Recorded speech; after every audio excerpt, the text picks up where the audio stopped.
On a toujours voulu me mettre dans une case en tant que personne handicapée et plus tard en tant que femme handicapée. Que je me cache un peu, que je ne sois pas spécialement coquette, que je ne me mette pas sur le devant de la scène. D'abord, j'ai rencontré mon mari qui était quand même qui est un homme charmant.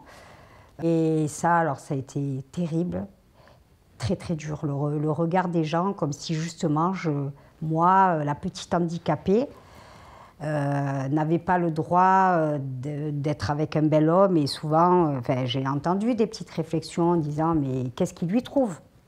Et le summum, ça a été vraiment quand j'étais enceinte. J'ai même eu des amies qui ont été très très dures avec moi parce qu'elles ne pouvaient pas avoir d'enfants et que pour elles, c'était presque une forme d'injustice, de quelque chose de contre nature.